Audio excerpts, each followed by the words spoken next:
Okay, Concacaf World Cup qualifying has continued. We've got a bunch of surprises for you guys. I'm going to show you guys how the teams did, a few of the lineups, and where the group standings are left. Se está poniendo cabrón en la Concacaf para calificar al Mundial. Hay sorpresas, hay líderes que no esperábamos, líderes de los grupos. Voy a hablar en inglés en el resto del video. Para las personas que hablan español, perdón.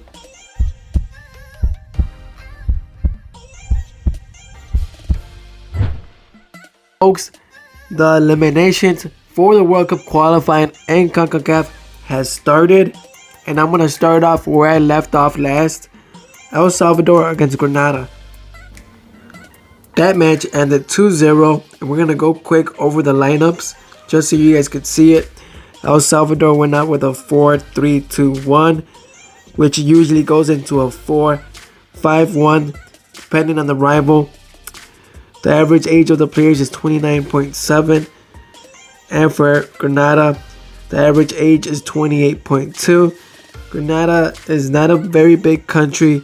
I did expect El Salvador to win this game easily, but a 2-0 is not bad. El Salvador is being coached by Carlos de los Cobos, former Mexican international and played in the World Cups before for Mexico. So very good job on El Salvador getting the W. Next match we are going to look at is Nicaragua against Turks and Caicos Islands, where they won 7-0. 7-0 they won. This is very surprising to me because Nicaragua was not a very big country where they used to kill all their opponents, and right now they're doing it. Looks like they're being coached very well. They even missed a penalty here in the 49th minute. I like seeing Nicaragua getting up and score because I remember growing up and watching them play, and to see them prosper is very good. Turks and Caicos has an average age of 26 years old. This is their lineup. And for Nicaragua, their average age is 28. I did hear they have an Uruguayan player playing for them, which is good. They're adding some technique. Good for these guys. We're going to look at the benches really quick, just so you guys could see. Very happy for Nicaragua. The next game we look at is Dominican Republic against Anguilla, where Dominican Republic won by 6 goals. Holy crap. I did notice that Nicaragua got some of the guys from the Olympic qualifiers now. Obviously we can't see the lineups, so we are going to have to go to another match. The next one is Guatemala against the British Virgin Islands, where they ended up getting the score of 3-0 over away in the British Islands' home. Good to see Guatemala doing great as well. We can't see the lineups either, unfortunately, but that's good for Guatemala. Another team that used to have Pescado Ruiz, who was an animal, played in MLS and in Mexico. St. Kitts and Venice won 4-0, or Nevis won 4-0. Very surprising to me to see them score by a lot. If anybody knows about this team, please let me know. 4-0 is a big margin to go off of. You know, Bahamas, a lot of people go there for vacations. Maybe this is why the team's not very well. Antigua and Bermuda ended up with a 3-0 differential against the U.S. Virgin Islands. I'm pretty surprised that the U.S. Virgin Islands is just not combined with the U.S. national team. But they did get a difference of 3 goals here. Very good for Antigua and Bermuda. And one of my favorite teams here, Suriname, ended up winning 6-0. You can see they both missed penalties in the 50th minute. What the hell happened here? But 6-0, Suriname won. They are going to compete against Canada, man. This is going to be nuts. Just wait and see, folks. This is going to be a war. I'm excited for this match. Panama against Dominicana. Ended up, oh wow, look, 1-0. Ended up 2-1 with a late winner. Not very good on Panama. I expect more out of them against Dominicana especially. This is not good. We gotta see how the groups are standing. I mean, let's look at the lineups too. For Dominicana, an average age of 28.4. And for Panama, average age of 26.8. That's not very old at all. Baracenas is good. Aníbal Godoy is good. I think they have the lineups here wrong. Mosquera, if I'm not mistaken, plays in Chile or Brazil. Here's the benches for both teams. Puerto Rico against Trinidad and Tobago ended up 1-1. I'm sure this was a hard-fought match. Let's see the lineups here quick. Look at Puerto Rico's age, 23.5 years old. Holy crap.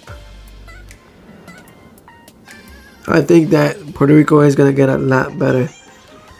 Especially with the US getting more and more players into Europe. You're going to see a bunch of dual nets.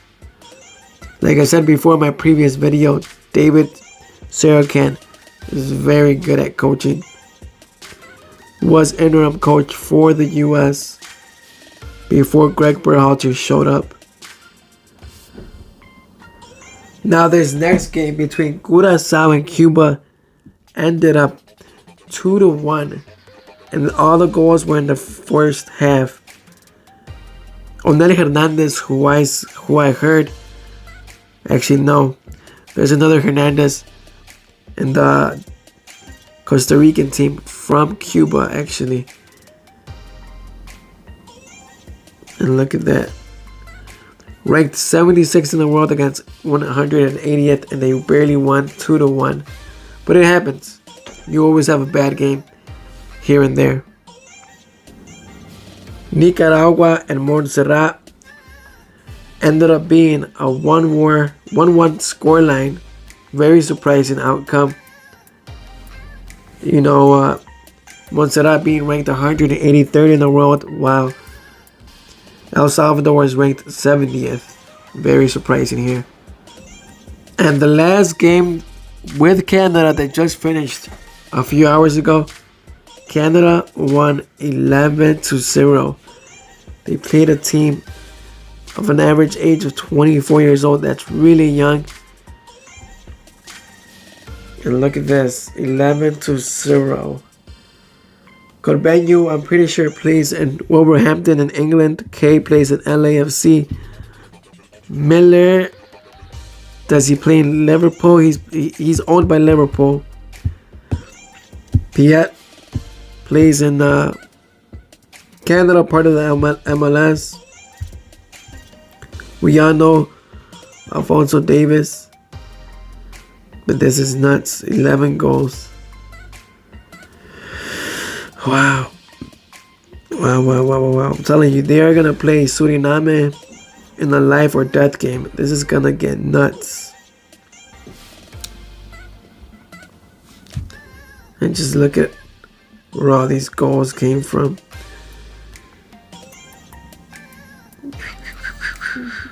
Look at that. They finished off the game in the first half. And then they continued. And continued to attack. So.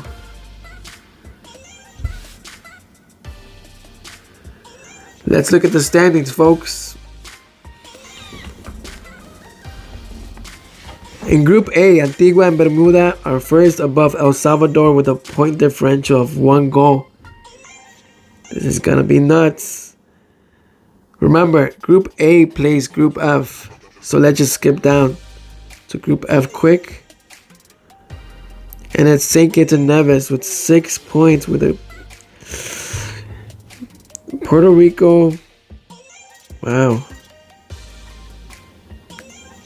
Trinidad and Tobago needs to step it up, man. They're gonna be, imagine, between St. Kitts and Nevis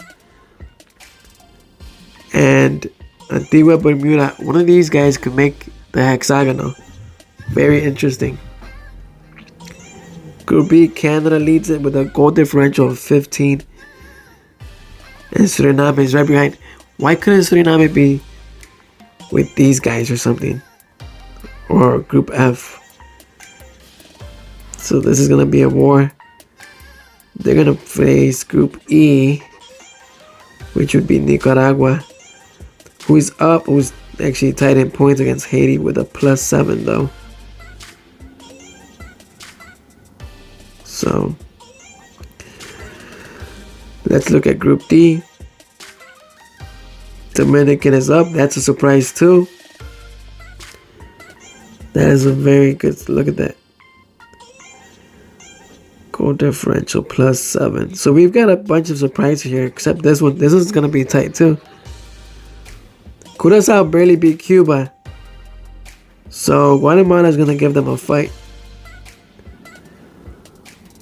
You know, before all this started, let me give you guys my group winners. And I had El Salvador to face Trinidad and Tobago for El Salvador to pass on.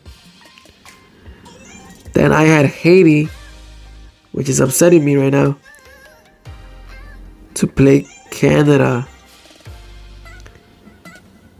But that could change. Then I had Curacao, and that's tight there too, against Panama, which Panama is not up there yet. So here you guys have it. A real quick review of what's going on in Concacaf World Cup qualifying. We're going to have fun coming up.